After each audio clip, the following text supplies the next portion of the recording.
La tête dans les nuances vous propose sa série Tête à tête. Mon nom est Robert Aubin. À chaque rencontre, je tente de découvrir un peu plus la personnalité, l'expertise et le terrain de jeu des invités que j'accueille. Aujourd'hui, je vous propose d'entrer dans l'univers de Madame Paule Vermeaux-Desroches, chroniqueuse actualité au quotidien Le Nouvelliste. Bienvenue à cette rencontre.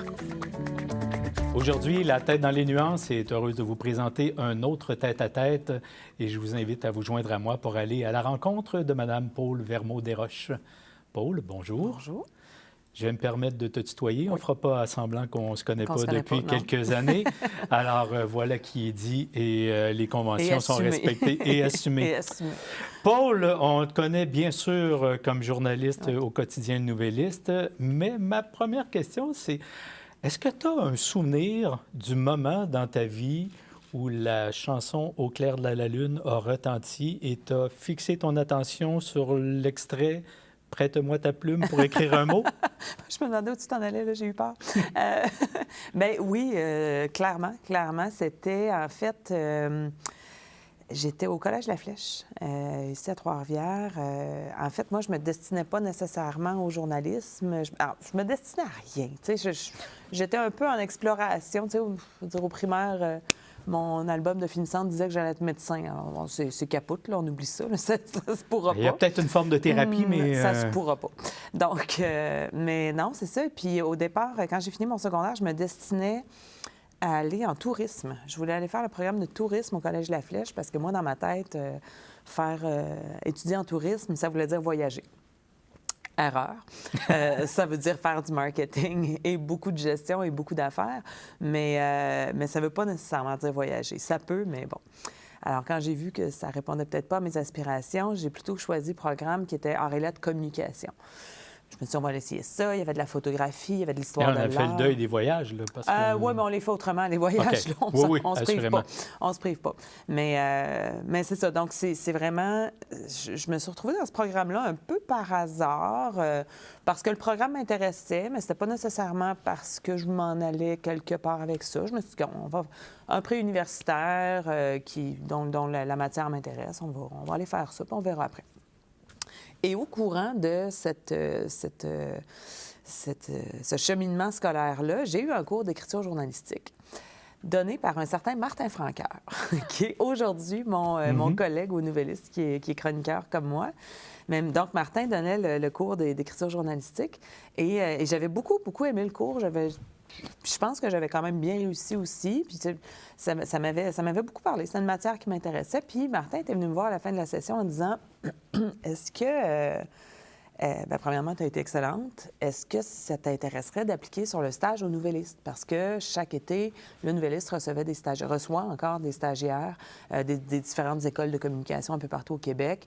Puis c'est un peu la porte d'entrée officielle là, vers le Nouvelliste.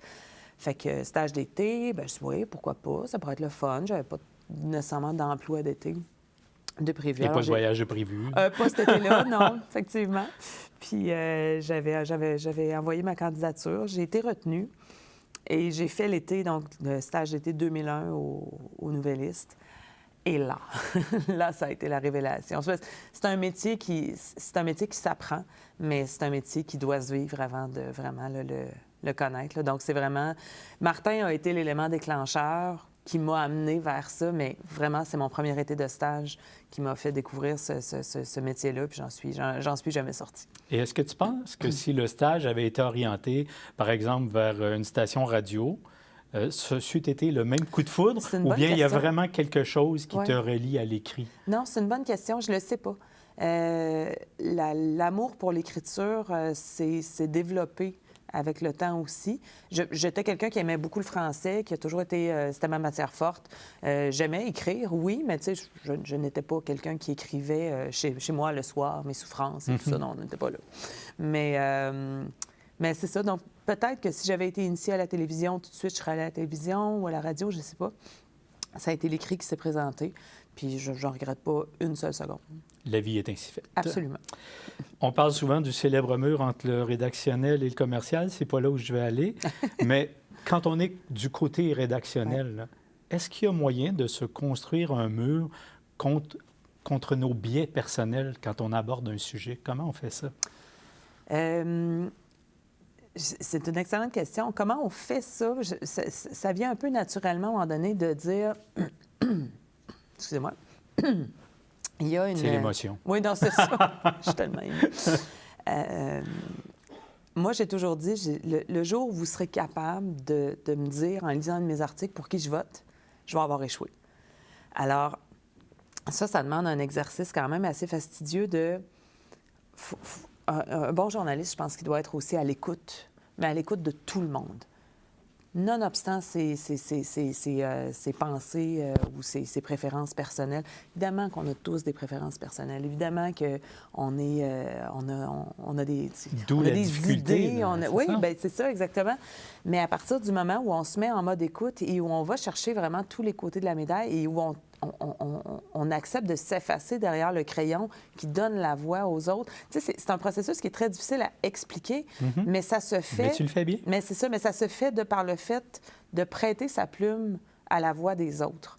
C'est de s'effacer derrière cette plume-là. On n'est pas... Notre opinion n'est pas importante, en bout de ligne. On est là pour permettre aux citoyens de se faire leur propre opinion. Et pour ça, il leur faut tous les aspects d'une même histoire, d'un même enjeu ou d'une même problématique. Là. On est donc à des années-lumière de l'algorithme qui nous ramène toujours les mêmes choses. L'idée, c'est de prêter la plume à tous les angles de vue. Oui, tout à fait. Intéressant. On te retrouve, je pense que c'est en 2002, où tu reviens à l'UQTR, cette fois-là comme chargé de cours. À 2022. 2022, oui. Oui, 2002, j'étais jeune. Je savais qu'il y a quelques deux dans le même... Oui, tout à fait, 2022. Oui. Et ma question, c'est comment ça se porte un étudiant ou une étudiante en communication aujourd'hui devant un avenir probablement moins ouvert que celui qu'il y avait à l'époque où tu pouvais faire ton entrée dans le réseau professionnel. Mais regardons d'abord le côté de la classe. Oui. Toi qui es beaucoup à l'écrit, tu dois enseigner ça aussi. Je vais à l'oral. Alors, mais comment tu perçois aujourd'hui la langue chez tes étudiants? Et là, je ne parle pas juste d'orthographe ou de syntaxe, mais de leur façon de construire une pensée critique et de structurer leur pensée. Je pense qu'on a tendance à sous-estimer les jeunes aujourd'hui. Et pour ça, l'expérience d'enseignement comme chargé de cours a été un exercice hyper enrichissant, un exercice d'humilité aussi, je vais le dire, parce que c'est dans cette classe-là que j'ai réussi à comprendre où est-ce que les jeunes sont rendus et où est-ce qu'il faut aller les chercher au niveau de l'information pour les intéresser à ce qui se passe dans le monde.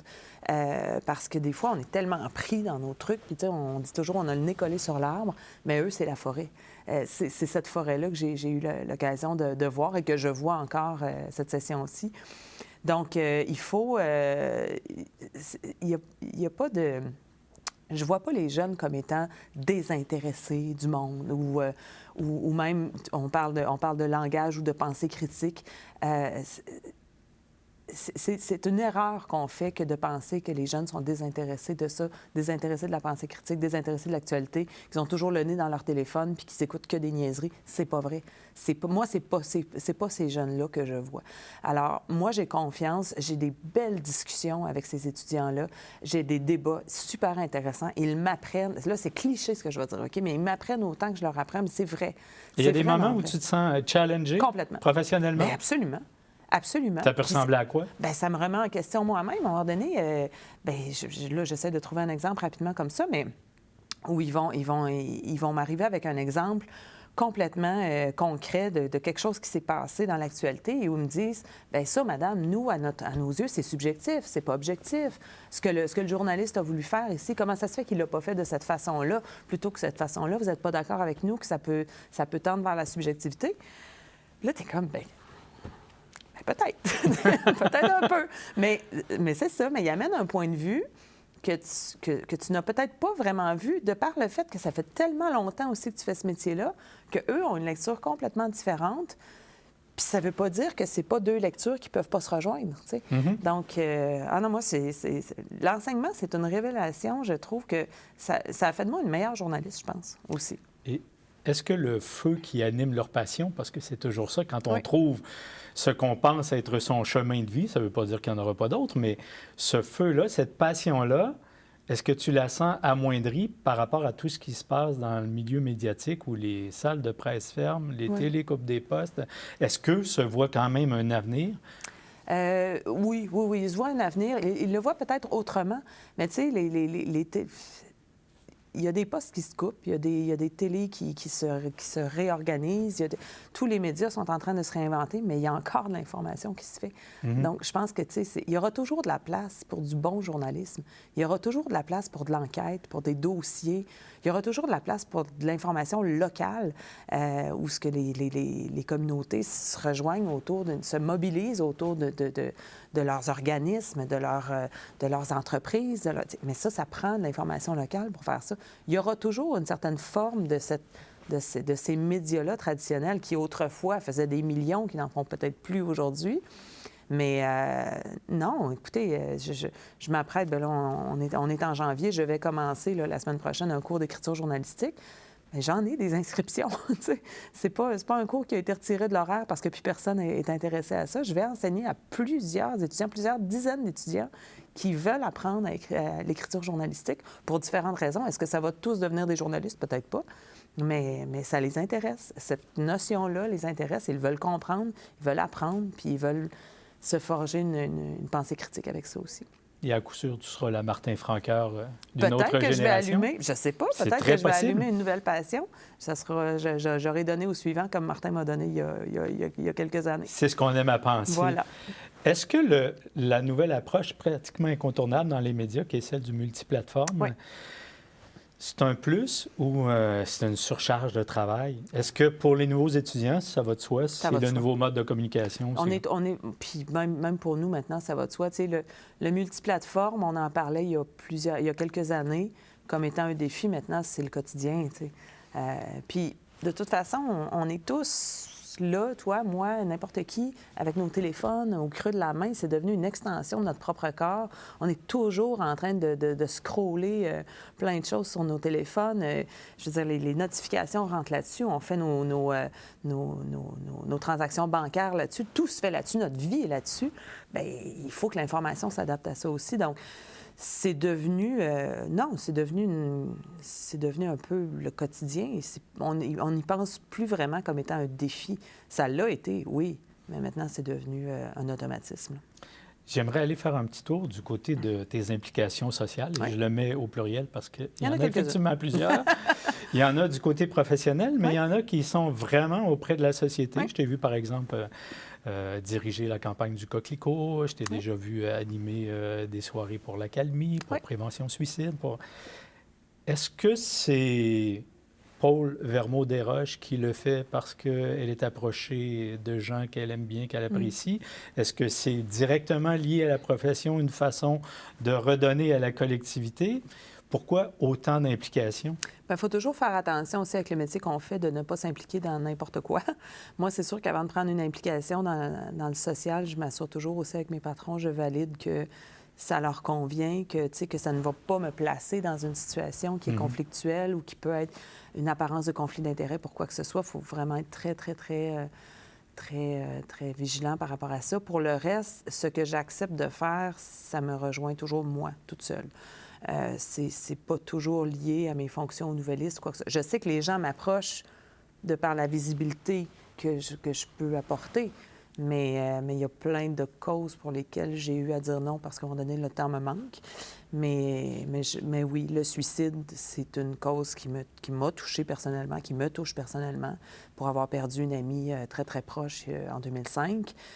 C'était impossible pour moi, après ça, de ne pas chercher à faire une différence pour pas que personne n'ait plus jamais à traverser ce que ma famille puis sa famille à cette personne-là a traversé.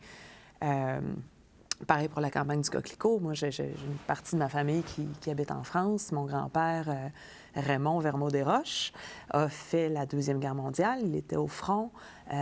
Dijon, la ville où mon père est né, a été une ville qui était occupée pendant la Deuxième Guerre mondiale. Le Coquelicot, c'est pas juste le débarquement de Normandie, là. Ça a connotation très, très, très forte dans ma famille.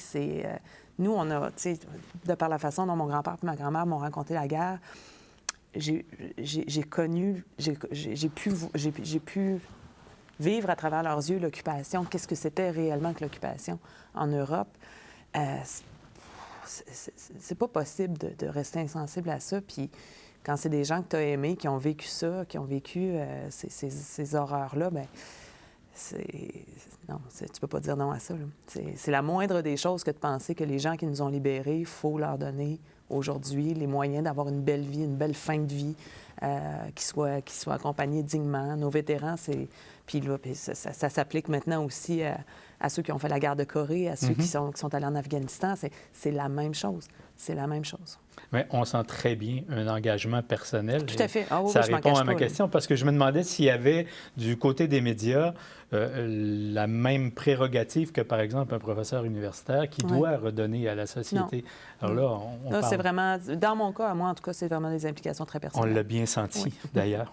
Je m'en vais tout à fait hier. On a commencé cette entrevue en parlant de ton aspiration pour le tourisme. Oui. Qui se réalise autrement, dirons-nous, où il y a plus de voyages, moins d'administration. Il y a moins de gestion. Moins de gestion. Et moi, j'ai la chance d'être ton ami Facebook et de voir parfois tes photos de voyage. Et je me demandais, quand on est journaliste, est-ce qu'on arrive à voyager en enlevant son chapeau de journaliste ou on est toujours en train d'observer le milieu où on voyage avec un brin d'analyse pour connaître les similarités, les différences par rapport au milieu où on évolue nous-mêmes? On est toujours un peu en mode observation, mais on s'en rend pas compte. En fait, moi, ce que j'aime de voyager, c'est, tu sais, on est plus ou moins, je dis on, ma famille et moi, là, mais mon mari, mes 2 enfants, on est davantage ce type de voyageur qui va aller s'implanter dans une communauté quelque part, qui va se louer un appartement, tu sais, qui veut vivre la vie locale. On n'ira pas... c'est pas... On n'est pas bien gros tout inclus, là, on va se dire ça comme ça. C'est pas l'Europe de l'Est en 7 jours non plus. Non, vraiment pas. On part des fois des 3 semaines, un mois. On fait des échanges de maisons aussi avec des gens. Donc, tu sais, il y a toujours aussi une espèce de communion aussi avec les gens du milieu où on va s'installer. Puis après ça, bien, une fois que tu as vécu la vie d'un coin de la planète, peu importe lequel, et tu ramènes ça chez vous, puis oui, tu fais des comparaisons, effectivement, puis ça m'a permis, à certains moments, d'amener des analyses au niveau de l'actualité qui étaient fort intéressantes, puis je vais aller tout simplement dans des sujets aussi banals que la collecte des déchets, par exemple. Tu sais, ça a été un sujet de discussion incroyable dernièrement avec l'inflation et tout ça. L'arrivée du bac brun, l'arrivée du bac brun taxes, aussi, mais juste les collectes de déchets ont bondi de 25-30 par rapport au budget de l'année dernière. Bien, dans la commune où je suis allée vivre, dans la communauté où je suis allée vivre... il y a 2 ans à Salange, pendant tout l'été, qui est en Haute-Savoie, en France, bien, là-bas, il n'y en a pas de collecte de déchets. C'est toi qui amènes tes déchets à un point de dépôt. Et tout. Fait que, tu sais, c'est un exemple très banal, mais j'ai pu amener ça en exemple dans une analyse de c'est quoi qui nous attend comme citoyens. Est-ce qu'on est vraiment toujours comme assis à ce point-là sur notre petit confort quotidien, quitte à ce que ça nous coûte toujours davantage plus cher, ou est-ce qu'on peut aller vers d'autres pratiques? Est-ce qu'elles sont meilleures? Je ne le sais pas, mais en tout cas, elles sont différentes, puis collectivement, elles nous servent peut-être un peu mieux en termes de transport, de diminution des transports, diminution des GES, coût beaucoup moindre. Bien, moi, je considère que cette vision-là peut permettre d'amener un élément de plus au débat. Puis peut-être que ça va faire son chemin. Tu sais, peut-être que ça sème une graine quelque part, puis que ça fait que, bon, bien, on a tellement plus à apprendre tous ensemble que de rester assis chez nous et de dire non, moi, je veux pas que ça change. Tu sais. Donc, oui, de ce côté-là, les voyages, je vais toujours être en mode observation pour faire des comparaisons, des fois, qui vont peut-être nous amener ailleurs puis qui vont peut-être faire évoluer le débat. Et je retiens que Paul ne voyage pas, elle va vivre ailleurs. Bien, moi, je le vois comme ça, oui. Ce qui fait que là-bas, tu as suffisamment de temps ou tu te donnes suffisamment de temps pour prendre le quotidien de la place. Oui, moi, je le prends le temps. Puis ça, les échanges de maisons nous ont permis ça aussi. C'est qu'on arrive, on s'implante quelque part, puis on peut s'implanter longtemps. parce que l'échange de maison nous amène, bien, je vais le dire comme ça, mais cette économie de logement qui nous permet, qui fait la différence entre on part 10 jours ou on part un mois. Donc, on va s'implanter à chaque année un mois au minimum, quelque part, puis on vit autour de ça.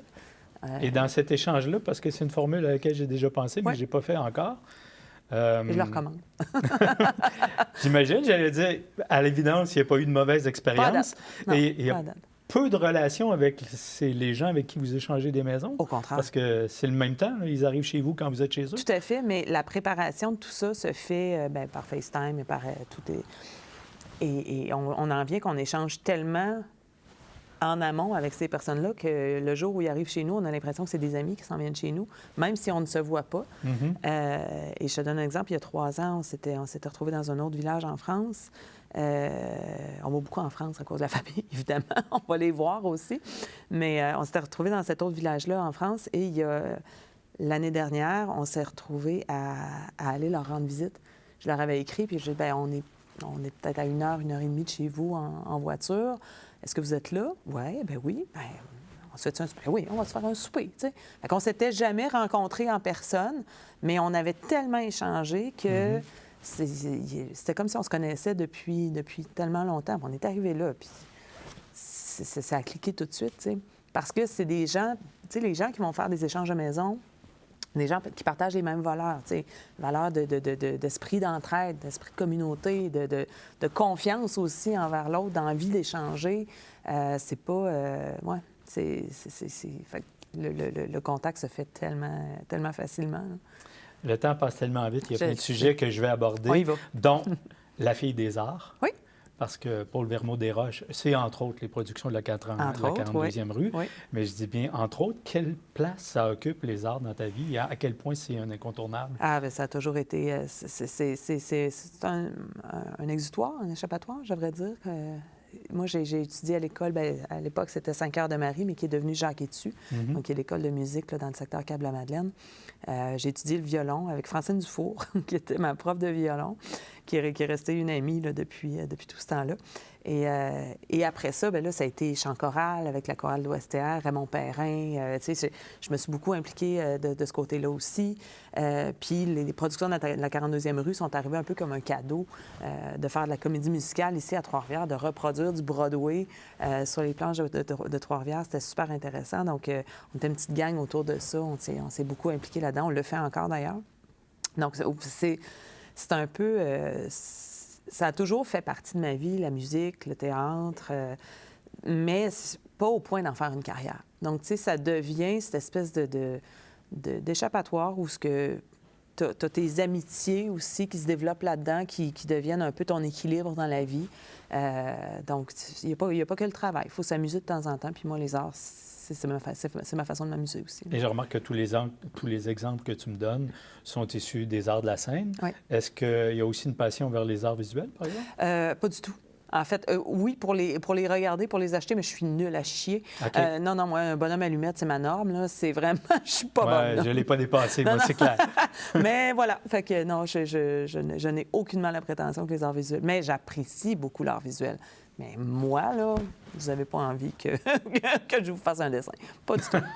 Pas du tout. Pourtant, il y a des fois, en te lisant, on a l'impression que tu nous fais vraiment un dessin. C'est gentil. Ça, c'est oui. C'est très clair. Et là-dessus, tu dépasses le bonhomme allumette de belle façon. Les mots et l'art visuel, c'est pas la même chose. Ça, c'est sûr. Non, mais c'est un art quand même de maîtriser la plume. Qu'est-ce qu'on te souhaite pour 2024 et les idées à venir? C'est quoi les réalisations que tu as encore dans ta petite besace et que tu dis, ça, il faut vraiment que c'est ma wish list? Ah oui. Mon Dieu, tellement de choses. Mais il y aura encore des voyages en 2024. C'est déjà même booké, prévu, acheté, tout. Non, beaucoup de voyages, beaucoup des beaux moments en famille. On a beaucoup parlé de moi, mais il y a un nous aussi. J'ai 2 filles, une qui va rentrer au secondaire. Tu sais, ça occupe énormément de place dans une vie aussi, là, les enfants, énormément. Je suis... non, tu sais, c'est ça. 2024, j'ai besoin aussi de me recentrer vers ça, que mes filles, que ma plus vieille, en tout cas, vivent cette transition-là peut-être le plus sereinement possible. C'est quand même une grosse étape dans la vie. Ça va être mon gros morceau, je pense, en 2024. Pour le reste, on travaille comme des acharnés pour que l'information locale continue de vivre. Je pense que je nous souhaite tous une prise de conscience très importante sur ce qu'on a à perdre s'il fallait que l'information locale disparaisse. On ne veut pas que ça arrive. On a eu des très mauvaises nouvelles en 2023, mais maintenant, ça prend aussi cette prise de conscience collective de dire qu'est-ce qu'on veut sauver. Puis moi, je vais être au rendez-vous pour y travailler. Puis je souhaite que les citoyens soient derrière nous aussi pour le faire. Ça dit déjà beaucoup sur toi qu'on ait placé la famille avant le professionnel. Oui. Mais des défis professionnels, il y en a quelques-uns dans la ligne de mire? Ou bien on a atteint un Non, plateau? on n'atteint jamais de plateau. Je pense pas, sinon on s'emmerderait. Mais c'est parce que, tu sais, dans le métier qu'on fait, chaque jour est un défi, tu sais. Parce qu'à chaque fois, c'est un sujet différent qu'on traite sous un angle différent, avec des personnes différentes. Je suis tellement pas une personne de routine, puis ça fait 23 ans que je fais ce métier-là, puis je m'ennuie pas encore. Est-ce qu'après 23 ans, le syndrome de la page blanche, ou je ne sais pas de ce que je vais traiter demain, ça disparaît? Ou bien... Non, ça peut exister encore. Ça peut exister encore, mais l'actualité mais qu'on vit moins tellement... comme un stress, mais comme... Bien, c'est parce que la vie nous a appris que l'actualité est tellement foisonnante, à un moment donné, qu'on arrête de craindre ça. On sait qu'il y a quelque chose qui va se présenter. Donc, on fait confiance à la vie. C'est quand même assez extraordinaire. C'est une belle philosophie. À un aussi jeune âge... Oh, ça va, là. Par comparaison. Oui, par comparaison, voilà. C'est ça, d'accord. Voilà, c'est tout à fait acceptable. Alors, prends-le. C'est bon. Qu'est-ce qu'on souhaite à tes étudiants et étudiantes? On souhaite... oh, mon Dieu! On souhaite une année qui va leur montrer qu'ils font ça pour les bonnes raisons. Qu'il y a encore de la place pour eux. Il y en a, puis on veut qu'elle continue d'être là, cette place-là. On leur souhaite beaucoup d'esprit critique, beaucoup de clairvoyance dans tout ce qui se passe là-dedans, dans tout ce qui se passe dans le monde médiatique, mais dans le monde en général. On leur souhaite une prof en forme aussi. On leur souhaite qu'elle soit très au poste. Mais non, bien, je leur souhaite que de la réussite, en fait. Je pense que tout le monde qui s'engage dans un parcours scolaire et qui s'y consacre, on va se le dire, là, mérite juste du positif. Là. Ouais. Paul, merci pour cette entrevue. Ça me fait plaisir. Pour tous ceux qui te connaissent que par tes implications professionnelles, je leur dis déjà, celle que vous lisez, c'est celle que je rencontre aujourd'hui. Merci. Merci.